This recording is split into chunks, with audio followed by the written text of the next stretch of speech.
When Karen called the cops because I closed my private pool for repairs, she thought she'd finally won our neighborhood war.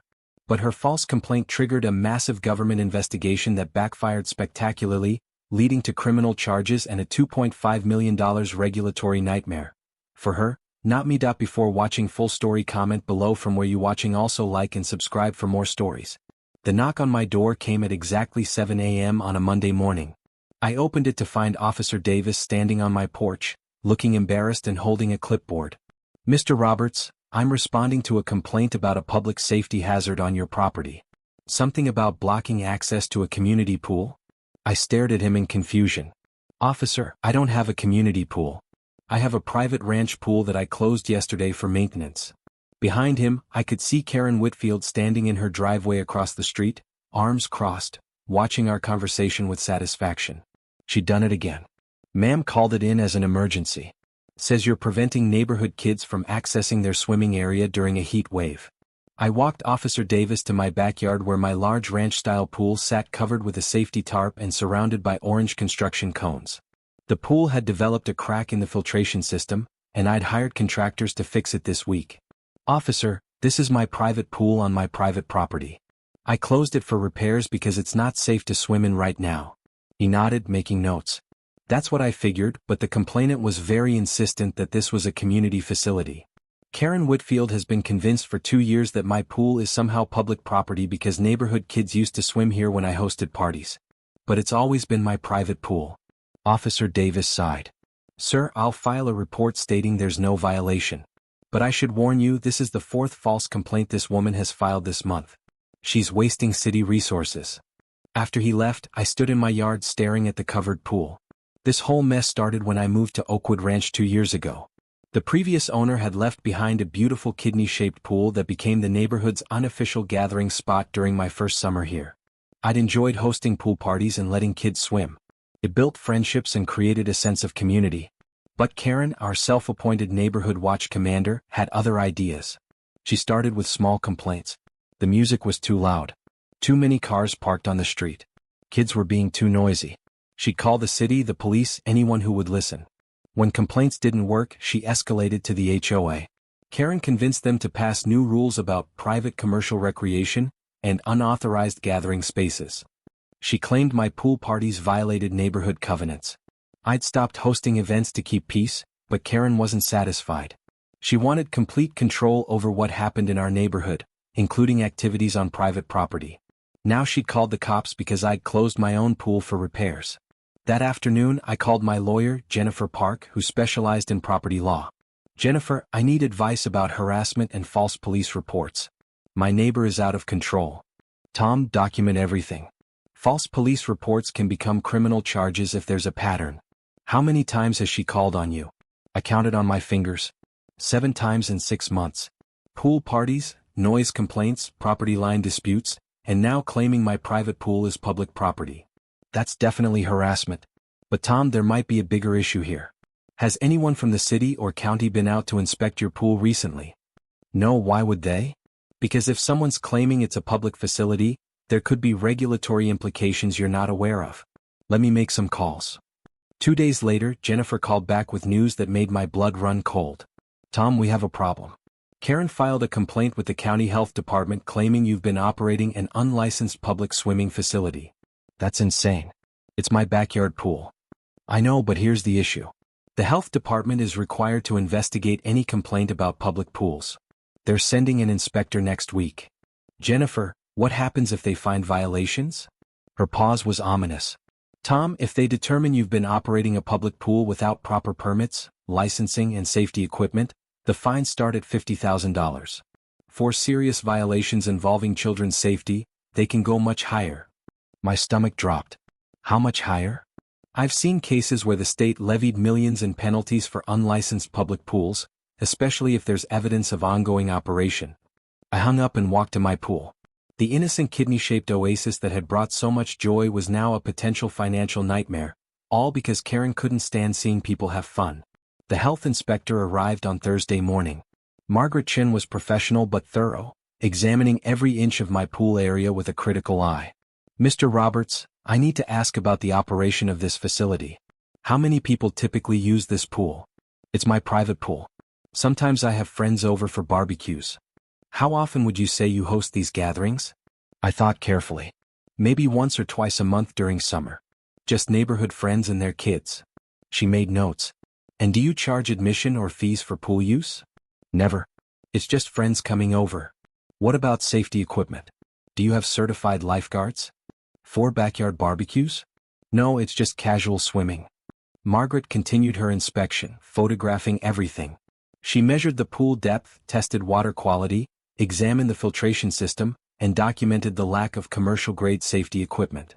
Mr. Roberts, based on the complaint filed, you've been operating this as a public swimming facility. The evidence suggests regular use by multiple families with children. But it's private property. I'm just being neighborly. The distinction between private and public use isn't always clear. If you're regularly hosting large groups, especially with children, there are safety regulations that apply. She handed me a thick packet of papers. You'll receive our official report within 10 business days. I recommend consulting with an attorney. That evening, I called Jennifer with the bad news. They're treating it as a public pool operation. What are we looking at? Jennifer was quiet for a long moment. Tom, this is serious.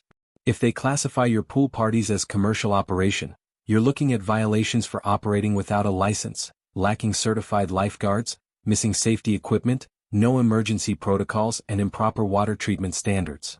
Jennifer, what's the worst-case scenario?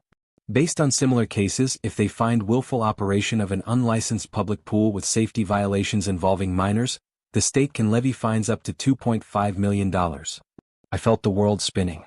$2.5 million? For having friends over to swim? It's extreme but possible. The state takes public pool safety very seriously after several drowning incidents at unlicensed facilities. I hung up and sat in my backyard, staring at the pool that might destroy my financial life. Karen had won. Her harassment campaign had triggered a regulatory nightmare that could bankrupt me. But then I remembered something Jennifer had said: document everything. I spent the weekend going through 2 years of records. Photos from pool parties, guest lists, social media posts, and most importantly, detailed documentation of every interaction with Karen. What I found was a pattern that might save me. Monday morning, I called Jennifer with new information. Jennifer, I found something important. Karen has been photographing my pool parties for 2 years. She has detailed records of dates, times, and attendees. That could hurt us, Tom. It proves regular operation. But that's not all. She's been sharing these photos and records with the city, trying to get permits revoked for my barbecues. She's contacted the fire department about parking, the police about noise, and the zoning office about commercial activity. Where are you going with this? Jennifer, Karen created the very evidence the health department is using against me. She documented private gatherings and presented them as commercial operation. She manufactured this entire case. Jennifer was quiet, thinking. Tom, that's actually brilliant. If we can prove malicious prosecution, we might have grounds for a countersuit. There's more. I found emails where Karen explicitly states she wants to shut down my pool because she doesn't like neighborhood children playing there. Send me everything. We might be able to turn this around. The health department report arrived 2 weeks later. As expected, it cited multiple violations for operating an unlicensed public swimming facility. The preliminary fine assessment was $850,000, with the possibility of additional penalties pending further investigation. But Jennifer was ready. We requested a formal hearing and filed a motion challenging the classification of my pool as a public facility. Jennifer argued that private social gatherings, even regular ones, don't constitute commercial operation. More importantly, we filed a harassment complaint against Karen, documenting her 2-year campaign to destroy my pool operation through false reports and malicious complaints. The hearing was held at the county administrative building. Karen attended, confident that she'd finally gotten her revenge. Judge Harrison reviewed the evidence methodically. Photos of birthday parties and barbecues. Karen's complaint history. Documentation of her stated intent to shut down neighborhood swimming. Ms. Whitfield, Judge Harrison addressed Karen directly, you filed 14 separate complaints about Mr. Roberts' pool over 2 years. Can you explain your motivation? Karen straightened in her chair. Your Honor, he was operating an illegal swimming facility that endangered children. But according to your own photographs and testimony, these were private social gatherings with friends and neighbors. At what point did you determine they were commercial operations? Karen faltered. Well, they were there were so many people. Ms. Whitfield, did Mr. Roberts ever charge admission? No, but did he advertise pool services or solicit customers? No, but the principal. Ma'am, it appears you objected to your neighbor hosting social gatherings on his private property and used regulatory agencies to harass him into stopping. The judge's tone was growing stern. Karen realized her carefully constructed case was collapsing. Judge Harrison continued, Ms. Whitfield, filing false complaints with government agencies is a serious offense. You've wasted county resources and subjected your neighbor to unwarranted legal jeopardy. I was protecting the neighborhood. You were using government agencies as weapons in a personal dispute. Judge Harrison rendered his decision.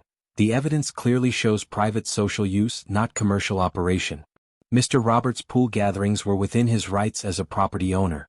The health department citations are dismissed. But he wasn't finished. However, Ms. Whitfield's pattern of false complaints constitutes harassment and misuse of government resources. I'm referring this case to the district attorney for potential criminal charges. Karen went pale. Criminal charges? Filing false reports is a misdemeanor. 14 false reports over 2 years shows intent to harass. The final twist came 2 months later. The district attorney charged Karen with filing false police reports and misuse of emergency services. Her conviction carried fines totaling $15,000 and 6 months of community service. But the real consequences were financial. I filed a civil lawsuit for harassment, legal fees and damages from the false health department investigation. The court awarded me $75,000 in damages and attorney fees. Karen's homeowner's insurance refused to cover the judgment, calling it intentional misconduct. She was forced to sell her house to pay the settlement. The day Karen moved out, I was in my backyard finally enjoying my pool again. The repairs were complete and I was hosting the first barbecue in months. Neighborhood kids were splashing in the pool while their parents relaxed on deck chairs. The community Karen had tried so hard to control was thriving without her interference. As the moving truck pulled away from Karen's house, I raised my beer in a silent toast. Her obsession with shutting down my pool had cost her everything, while my pool remained exactly where it belonged, in my backyard, bringing joy to friends and neighbors. The pool wars were over. Common sense had won. Karen learned too late that sometimes the best way to destroy your enemy is to let them destroy themselves. Her harassment campaign had triggered the very investigation that exposed her malicious behavior and led to her downfall. I never saw Karen again, but I heard she moved to a small apartment across town with strict HOA rules and no pools allowed. Perhaps she finally found the controlled environment she'd always wanted. My pool parties resumed that summer, bigger and better than before. The whole neighborhood celebrated our victory over petty tyranny, and Karen's empty house served as a reminder that bullies don't always win. Sometimes justice is served poolside.